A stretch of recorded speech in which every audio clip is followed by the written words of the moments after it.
Mga kabataan na nakakarinig ng tinig na ito, lahat ng hirap natin, lahat ng sakripisyo, alay natin sa Diyos.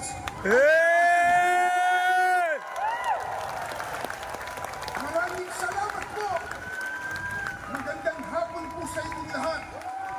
Tumayo kayo at tayo po ay mananalangin at magpasalamat sa Diyos.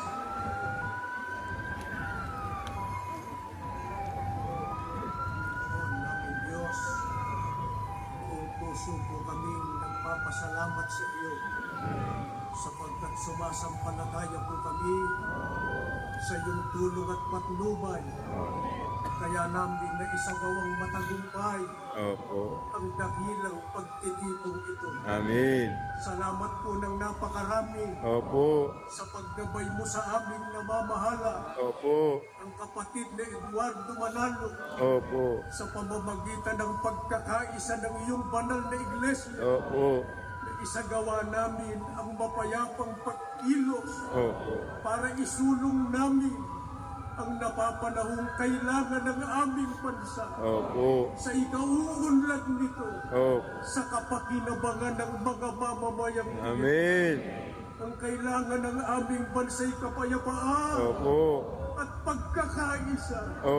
Kaya hinihiling po namin sa iyo, O makapangyarihang Diyos, pagpalain mo po ang aming bansa. Amin. Igawad mo ang kapayapaan.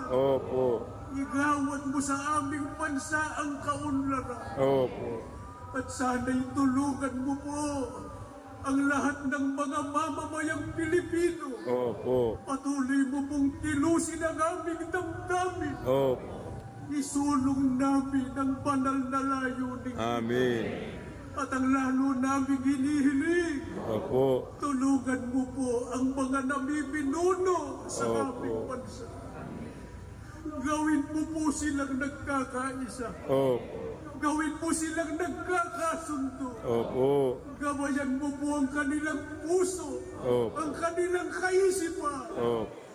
Buong giting nilang matupad. Ang tungkuling kanilang sinumpa. Na siyang dahilan kaya sila inihalal. At pinagtiwalaan ng mga mamamayang Amin. Inihiling namin patuloy mong paspasan ng iyong iglesia sa pangunguna ng aming namamahala. Ang kapatid na Eduardo Manalo. Amin. Nangangako kaming mga hinirang mo. Patuloy kaming pasasakop at makikipagkaisa sa kanila.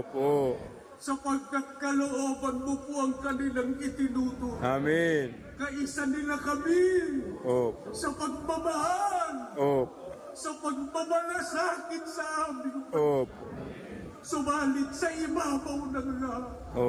Patuloy kaming makikipagkaisa sa kanila sa pinakamahalagang tungkulin namin.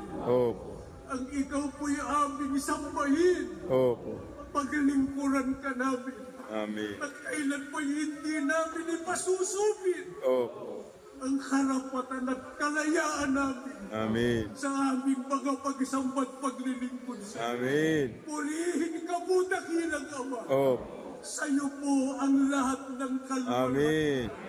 Sa pag-uwi namin sa kani-kanyang tahan. Inihiling namin ang iyong pag-iingat. Ilayo mo kaming lahat sa kapahamakan. Mapayapa po namin masapit ang kani-kanyang tahan. Amin. Ama, magalang na po namin hinihiling ang sa pangalan po ng aming Panginoong Jesucristo. Amin. Uwian na mga kakri.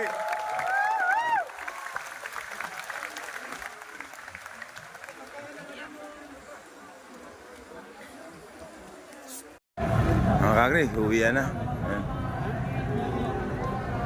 Napuyat man kami, napagod mga kakri, pero alam namin hindi naman sayang yung ginawa namin.